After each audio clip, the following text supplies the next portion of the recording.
नीति आयोग ने जब कहा कि बिहार पिछड़ा राज्य है तो पिछड़े राज्य को तो मिलना ही चाहिए विशेष दर्जा। पिछड़े राज्य को ही तो विशेष दर्जा की मांग होती रही है। वन नेशन वन स्टेट होता तो अलग अलग भूगोल है, अलग अलग आबादी है, अलग अलग कल्चर है, इसीलिए तो फेडरल स्ट्रक्चर बना। यही जिक्र मैंने किया। एनडीए के दो बड़े पार्टनर जनता दल यूनाइटेड और भाजपा, क्या इन रिश्तों में धीरे धीरे खटास आ रही है? देखिए, कुछ दिन पहले हमने आपको एक उदाहरण दिया था, जो मामला था आपको मालूम है जातीय जनगणना का। हमने कहा था कि जातीय जनगणना को लेकर दोनों दलों में कुछ दूरियां हो गई है, धीरे धीरे ही सही लेकिन खटास बढ़ रही है। अब इसमें कुछ और मुद्दे धीरे धीरे ऐड होने शुरू हो गए और जो सबसे बड़ा इशू है वो आ गया है अब विशेष राज्य के दर्जे का। नीतीश कुमार, पहले विजेंद्र यादव ने ये बात शुरू की, अशोक चौधरी ने बात की, फिर नीतीश कुमार ने भी कल साफ कहा कि विशेष राज्य का दर्जा, स्पेशल स्टेटस बिहार को मिलना चाहिए। और इस बार जो आधार बनाया गया है वो नीति आयोग की रिपोर्ट को ही बना दिया गया। जिस नीति आयोग की रिपोर्ट से बिहार सरकार की आलोचना हो रही थी कि आप फिसड्डी हैं, उसी नीति आयोग को हथियार बनाया नीतीश कुमार ने और कहा है कि अगर बिहार सही में पीछे है, पिछड़ा है जैसा कि नीति आयोग बता रहा है, तब तो हमारी मांग जो है 200% जायज है विशेष राज्य के दर्जे के लिए। तो विशेष राज्य का दर्जा तो बिहार को मिलना ही चाहिए, क्योंकि नीति आयोग भी कह रहा है कि बिहार पिछड़ा है। यही बात विजेंद्र यादव ने भी कही कि देखिए, जो हम बार बार कहते हैं कि विशेष स्टेटस मिलना चाहिए, स्पेशल स्टेटस बिहार को मिलना चाहिए, नीति आयोग भी वही बात कह रहा है। कोई नहीं कह रहे हैं, ये मांग बहुत पहले से हम लोगों की है। और नीति आयोग ने जब कहा कि बिहार पिछड़ा राज्य है तो पिछड़े राज्य को तो मिलना ही चाहिए विशेष दर्जा। पिछड़े राज्य को ही तो विशेष दर्जा की मांग होती रही है।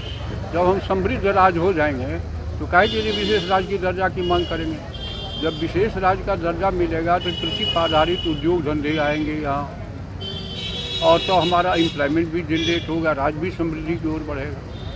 9 पेज की रिपोर्ट में सर आपने क्या कुछ मांग की है सर? 9 पेज की जो आपने रिपोर्ट सौंपी है उसमें क्या कुछ आपने खास? उसमें हमने 2 बातों का मुख्य रूप से जिक्र किया। एक नंबर 1 की साहब, समृद्ध राज्यों के कंपेरेटिवली आप हमारा आकलन मत करिए। हमारा भूगोल अलग है, फ्लड इफेक्टेड एरिया हमारे यहाँ है, जनसंख्या का घनत्व सबसे ज़्यादा है, भूगोल हमारा छोटा है, ये इंडस्ट्रियल स्टेट नहीं है, प्रारंभिक दौर से ही ये अविकसित राज्य रहा है। 5 के पहले अगर आप देखिएगा तो बजट का पैसे कितने खर्च होते थे। इधर 10-15 साल में इंफ्रास्ट्रक्चर में, डेवलपमेंट के एक्सपेंडिचर में बजट हमारा बढ़ा है। ईयर वाइज मैंने फिगर उसमें दिया है कि नेशनल से भी ज़्यादा हम लोगों का रहा है प्रगति। यही कंपेरेटिव बता करके साहब कि आप कंपेरेटिव चार्ट बनाइए, हमारी स्थिति को विशेष तौर से देखिए। नीति आयोग के सदस्य लोग आए थे, वहाँ भी मैंने ये सवाल को उठाया था कि अब आप हरियाणा पंजाब से कृषि के मामले में हमारी तुलना कीजिएगा, महाराष्ट्र से, तमिलनाडु से, आंध्रा से ही हमारी तुलना कीजिएगा। वहाँ का फेडरल स्ट्रक्चर बना क्यों? संविधान वेताओं ने फेडरल स्ट्रक्चर क्यों बनाया? 1 नेशन 1 स्टेट होता तो अलग अलग भूगोल है, अलग अलग आबादी है, अलग अलग कल्चर है, इसीलिए तो फेडरल स्ट्रक्चर बना। यही जिक्र मैंने किया। अलायंस पार्टनर जो है आपकी, इसकी पक्षधर नहीं दिखती है विशेष राज्य। जो आपके अलायंस पार्टनर है इसकी पक्षधर नहीं दिखती है। जो मांग आप कर रहे हैं, जो आपके अलायंस पार्टनर है बीजेपी, इसकी पक्षधर नहीं दिखती है। ऐसा तो कुछ है। वो तो कहते हैं कि विशेष दर्जे की क्या जरूरत है, केंद्र इतनी सहायता कर रहा है राज्य सरकार को, तभी तो आगे बढ़ रहा है। नॉर्थ ईस्टर्न रीजन को भी कहा है विशेष राज्य का दर्जा दिया गया। अनडेवलप है इसलिए ना, हम समुद्री इलाका है नहीं, इंफ्रास्ट्रक्चर की हमारे यहाँ कमी थी, अब हम आगे बढ़े हैं। बिजली क्या चीज़ थी 5 में 750 मेगावाट, उसी में भारत सरकार के रेल भी खपत करता था, नेपाल को भी देते थे। आज हम कहाँ चले गए हैं? लगभग 7,500 मेगावाट। हालांकि नीति आयोग की फाइंडिंग से हम बहुत ज्यादा सहमत नहीं है, लेकिन अगर नीति आयोग ही मान रहा है कि बिहार पिछड़ा है, तब तो हमारा आधार और भी मजबूत है। लेकिन ये जनता दल यूनाइटेड के नेताओं का कहना है बीजेपी के नेताओं की बात करेंगे तो उनका कहना है कि कोई मतलब नहीं है विशेष राज्य के दर्जे का।